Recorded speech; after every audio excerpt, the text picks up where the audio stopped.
Alright, YouTube, it is 3:12 and I am leaving Whole Food up here in Swanee. I've been on the clock with Instacart from 10 a.m. till now, sitting at the Publix in the deli section, just spending money,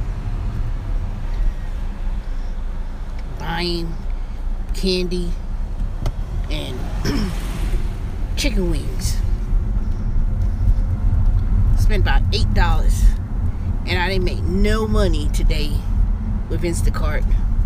I didn't get not one delivery, not one. And they gave me the turtle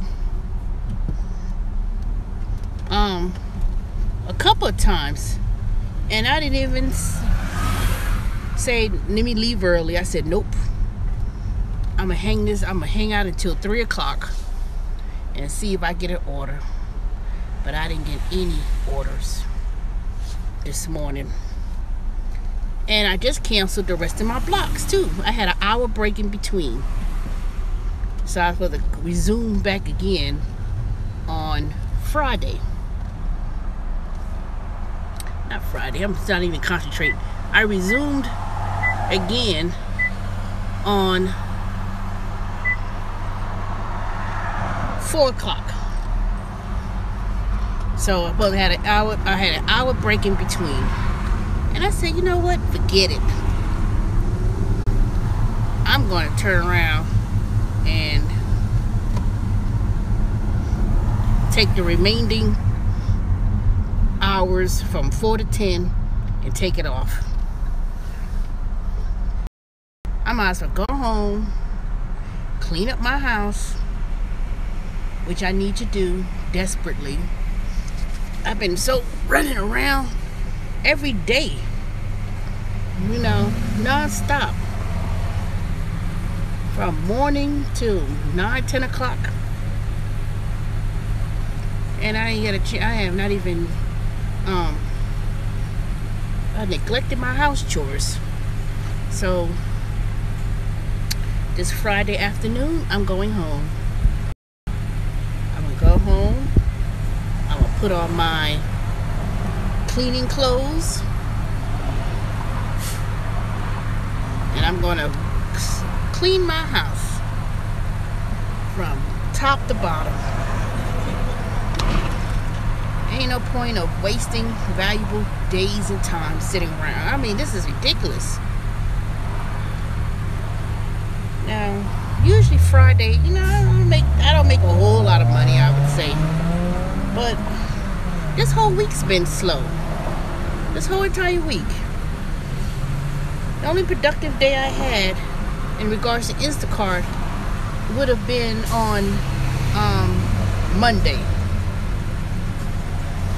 Yeah, Monday. Monday would have been the most productive day. I mean, Sunday was productive, but that's the end of the week, you know, with Instacart. It's Monday through Sunday. But god dang, really? I didn't get no orders today, not one. So I said, bump it. I'm gonna go home. I'm gonna go home and I'm going to clean up my house, and then after that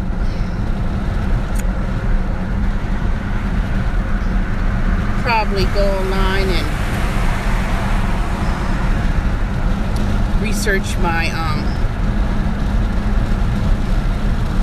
online business of starting an Instacart. Not Instacart, I'm gonna start a Shopify account. I'm gonna do Shopify. I don't know if I'm gonna do Shopify or do Amazon FBA, which is fulfilled by Amazon. I gotta compare each of the business models and the platforms, but for sure I can make some money doing that online store business. But the thing is, it takes a lot of research. You know, you just can't do something for a month and thinking that certainly you're going to, you know, make $10,000 a month. Nope. And anybody who ever says you could do that, they're lying. They're lying and they're not truthful. That's why you got to be careful about how people approach you with this online marketing stuff. You know, there's people, they'll sit up there and they will, you know, they'll tell you, well, just go to the website. They'll tell you everything about it. If you can't tell me about it yourself and tell me about the business, your experience, it's not about tell me how much you make, or I'm not asking you that. Yes, it'll be good to know if you make money, but don't sit there and say something like, well, just go to the website. You know, I ain't got time for all that. Because to me, all that tells me is that it ain't nothing but a pyramid scheme. And a lot of times, a lot of people, they do make these videos and they love to say, well, I'm my own boss and all I gotta do is sit back and don't do nothing. Or you say you work for 1 hour, 2 hours a day. Trust me, I ain't gonna believe it.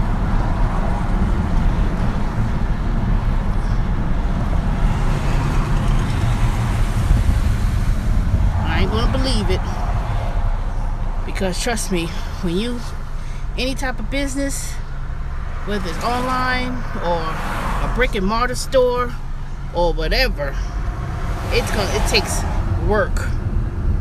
It takes a lot of equity, sweat and tears, research and time when you first start a business. When you first start a business, you have to work at it. You have to work at it for a few hours, you know.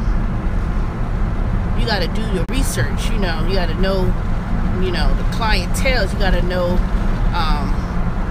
you know, who's the competition, who you're marketing to.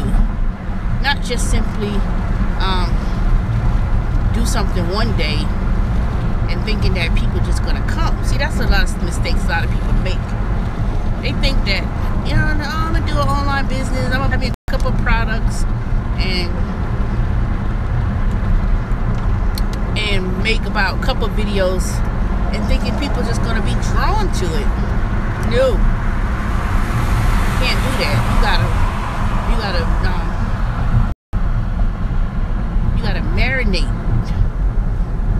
You gotta baby that business. Do you still, what is it? Or do you still guaranteed? What? I don't understand what you're saying. Say it again. I can't read what you're saying. Do you still guarantee? I don't know. I'm getting bad connection. I don't understand what you're saying.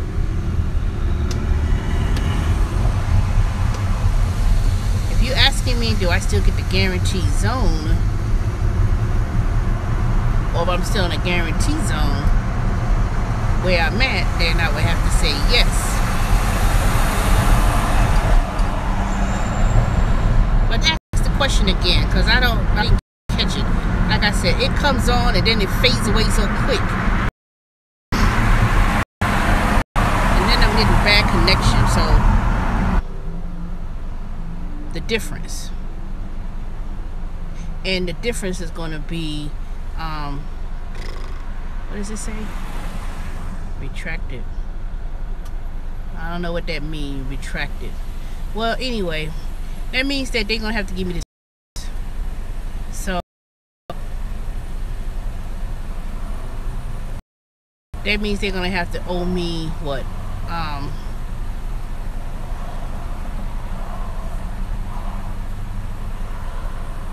Well, let me see, 200 something, I don't know. Let's say it like this. I can't figure it out right now.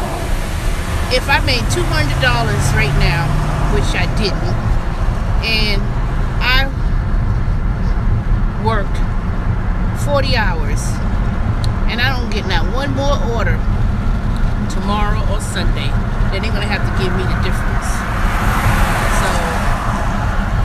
that would mean if I make $200, they're gonna have to give me $200 for guarantee. But that's as long as I am clocked on the clock. But the likelihood of Instacart giving me that big of a guarantee at this stage of the game is slim to none. So if you're a person that they're gonna have to pay $200 and another person don't work as many hours and they got, you know, and they got some very good tips and they made some very good money, and say that they're not gonna give somebody that's gonna go over. They're not gonna let someone who got the guarantee make more money than somebody who basically get more money than someone who's taking batches. You see what I'm saying? If you're the person who we're working in the same zone and you make $300 because you got some good tips and you're working and you still have another 20 hours, say you work 10 hours Saturday and Sunday, you already made $300 and you're at that guarantee, or you just at that mark of making $10 an hour, or you make more than $10 an hour, who do you think they're going to give the batches to? They're going to give the person the most batches based on the most money, that who's going to get the most money that they're going to have to pay out to. They're going to make the person who they're going to pay out the most, they're going to give them the batches. Send all the batches to someone, so that way at the end of the week on Sunday, if they say, okay, we still owe someone a guarantee, they're only going to pay, let's give them $100 or $80. It's never going to be a $300 guarantee. They're never going to give nobody $300 guarantee just to sit around all day and get no batches. Nope. That ain't going to happen. Even if somebody was sitting at their house, you know, sitting at their house, not getting not one single order, you think they're going to let them sit at their house all day and get paid for free of $10 an hour to sit around in your house? Nope, they're not going to do it. I already know that. Let me see what that thing says. Gwinnett Kids for Coding Project Certificate Training, Project Plus Certificate Training. I gotta go on the website when I get home and look up that Gwinnett Technical College, see what kind of courses I could take. I don't want no other degree. I already got enough degrees. So that's what's gonna happen. That's exactly what it is. If you think you can sit at your house all day long and bum around in the zone at your house and thinking that you can get 20, 30, 40, 50 hours of free money and not work for it, trust me. I'm telling you, that's what's gonna happen. They're gonna give the most batches to the person who has the least amount of money made.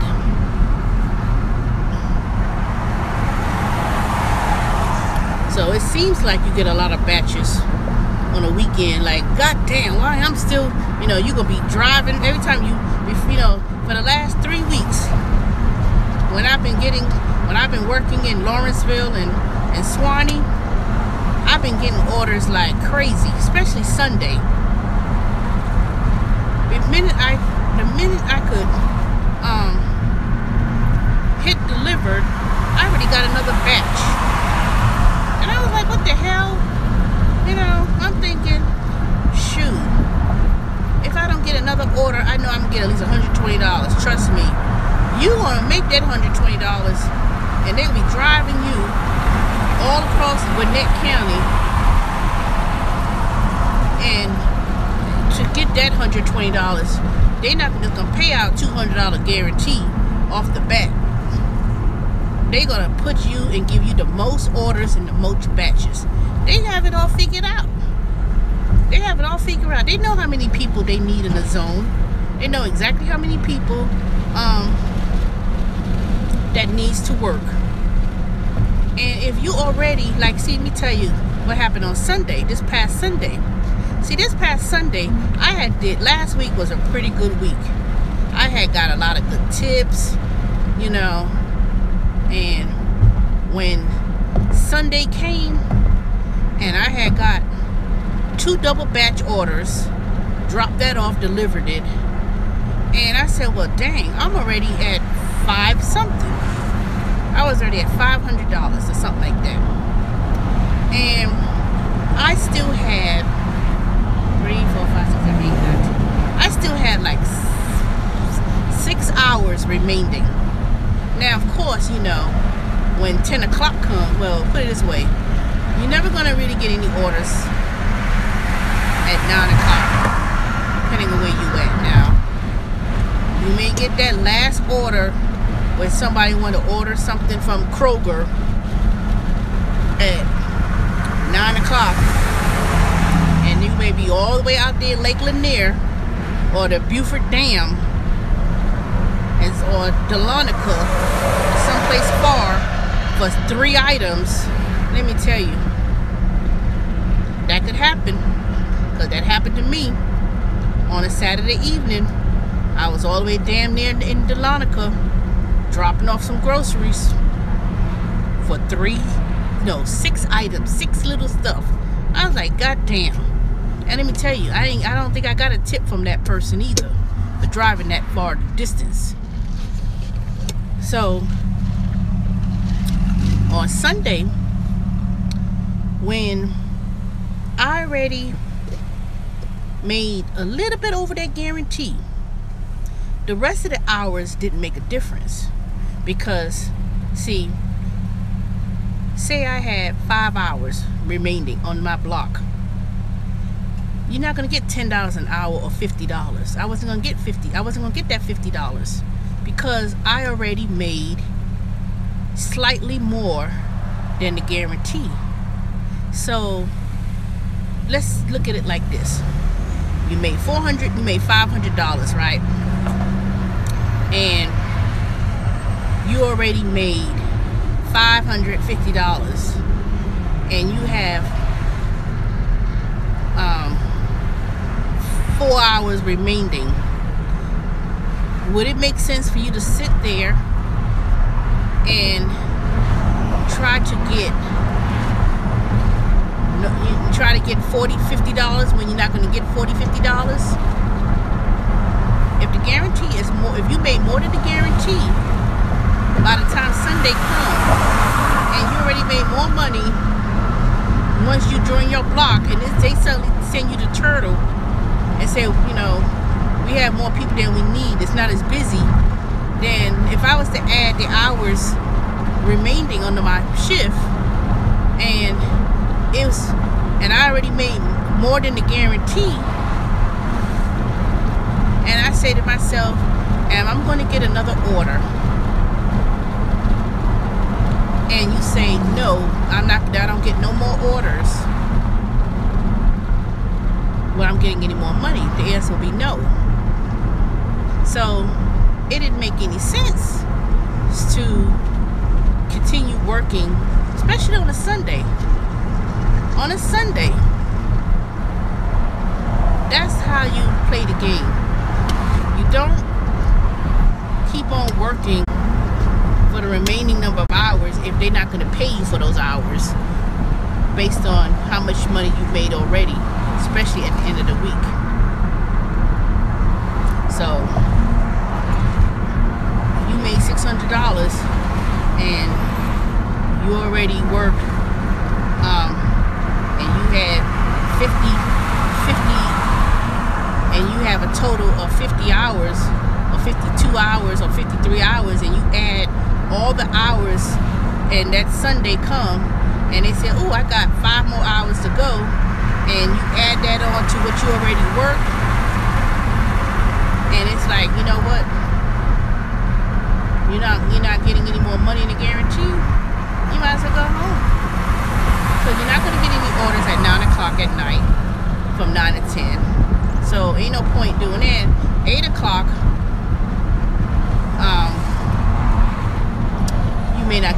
you're not gonna get any orders.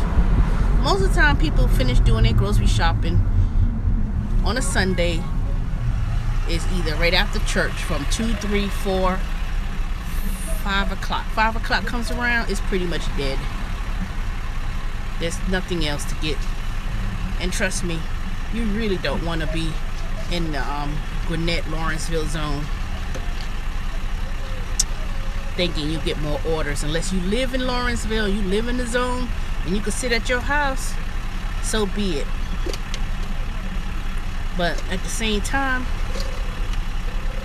I wouldn't leave I wouldn't do it. I would leave early and say, you know what, that's all the money I made, that's it. And what happened to me on Sunday was I said, well, they told me I could leave early at 5:30, and that was the time when that customer want to say that they weren't even home, and I took that groceries and put it up in my refrigerator because I didn't want to keep it in the car. And then I went out, left the house, and re-delivered that groceries because they claimed that either you deliver or bring it back to the store.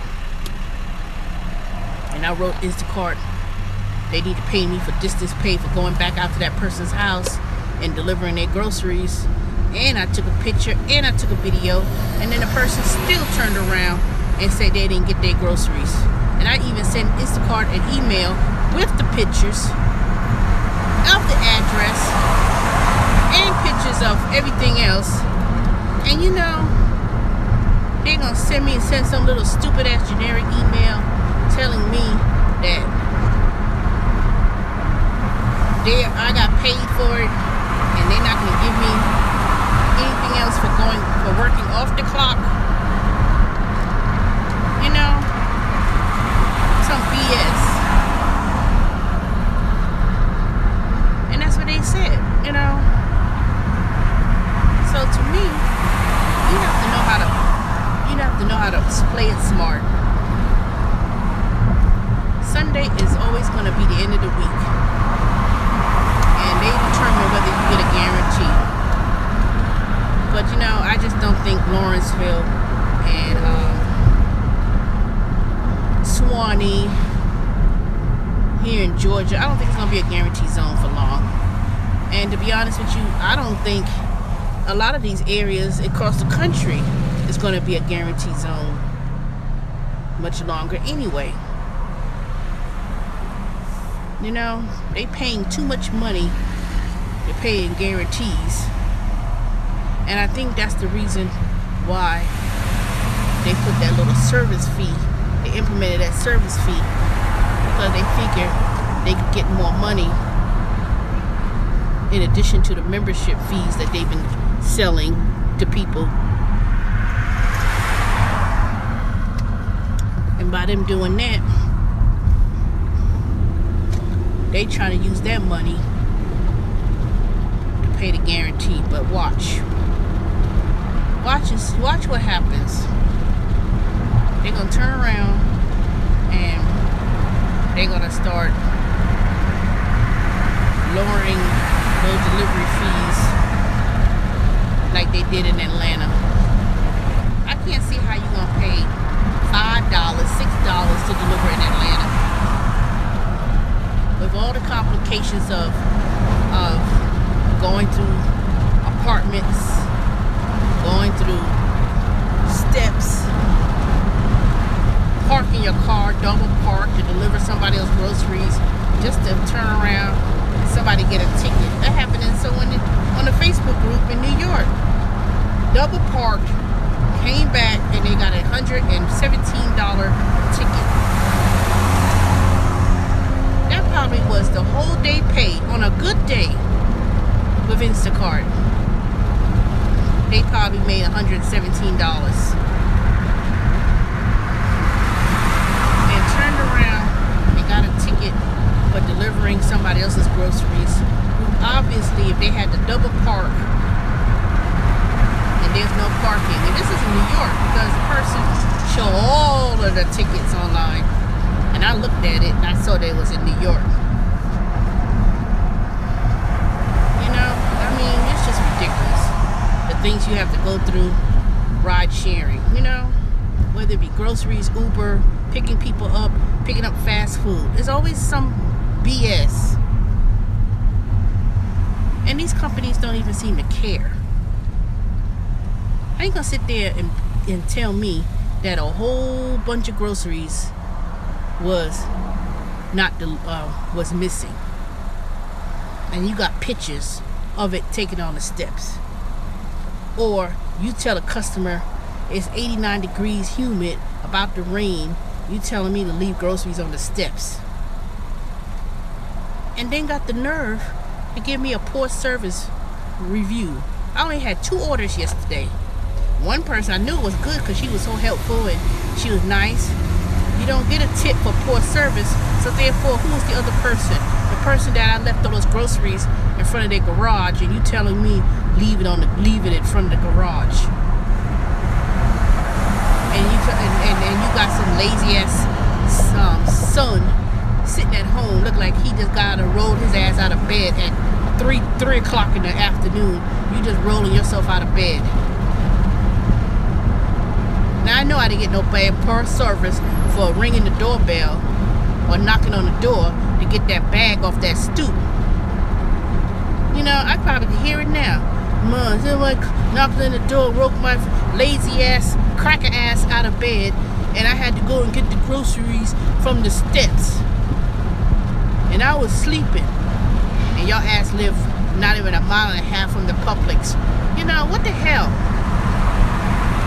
And got a big ass truck. Like, you can't send it. You know, I mean, these damn parents, they don't let their kids, they don't know how to do shit but lay on their fucking lazy asses and sleep all fucking day. You could send them to the grocery store, make a list, tell them what to get, and go around that grocery store and do their own grocery shopping. Not laying around the house, you know, eating up food, buying junk. Because half the stuff I got was a whole bunch of junk sitting around the house. And then you can give me a bad rating because you got a lazy ass son of a bitch that can't go and get their own damn groceries. I mean, really. That doesn't make no fucking sense.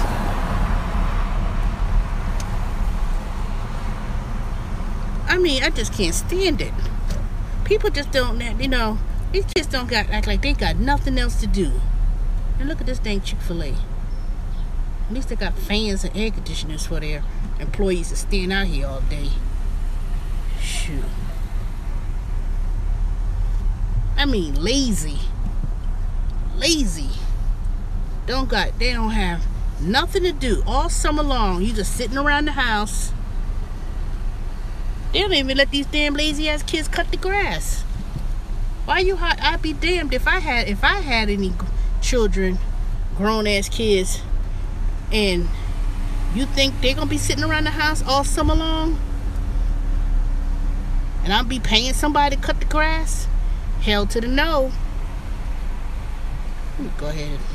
Hell to the no. If you think I'm gonna pay somebody to cut the grass, and I got grown ass kids that know, especially if they're a boy, cutting. You know, that's something ridiculous. Why am I hiring some damn Mexicans to cut my grass if I have grown ass kids living in the house? They'll get their lazy ass up and cut that grass. Shoot. Make no sense. I mean, people just have no sense of teaching their kids nothing. And they ain't teenagers. These people be 18, 19-year-old, whatever.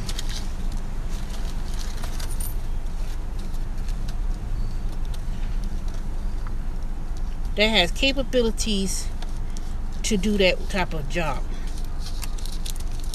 You know, I don't get it. I just don't get it.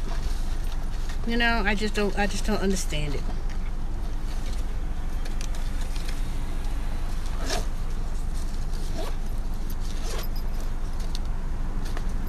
I mean, just the thought of people just, Oh Lord, you know, sometimes you wonder why people got this privileged mentality. Why people come up in the world, they act like they don't know how to do nothing. And why people treat people as if they some kind of servants and slave. You know, I walked straight up to this house one time, rung the doorbell, and somebody had like a $500,000 Hummer in front of their house and some other truck, and then it was some little 16-year-old, 15, 16-year-old who barely got a license come with this young girl. Oh, you got a truck? Let me go and ride in it. I'm like, what the hell? How you gonna give a teenage 16-year-old expensive ass truck? Where the hell they going? You know? And then I sit up in here and ring the doorbell. I'm standing at one door. He's at the other, you know, somebody else answered the other door. They had two doors. And, you know, and they're looking at me. I'm like, okay, I came here with the groceries. You know, I said, I'll get the rest. And I put that stuff right up on the step. And I'll, you know, put it right up on the steps. Say, here you go. Tell your mother to tip me on the app. Of course, I didn't get no tip on this particular customer unless it's delayed. But like I said, after a while, you get to deliver groceries to the same people, and you always get tips, and you know who you getting tips from and who you ain't getting tips from. You know, and I'm telling you, Asian, most black folks, and I want to say European people, like if they have like some kind of accent, Russian accent of some sort, they tend not to tip. For real. They really don't. That's why I find it amazing that everybody's getting all jolly happy over Uber tipping. Don't y'all know that ain't no different? That these are the same people who do grocery shopping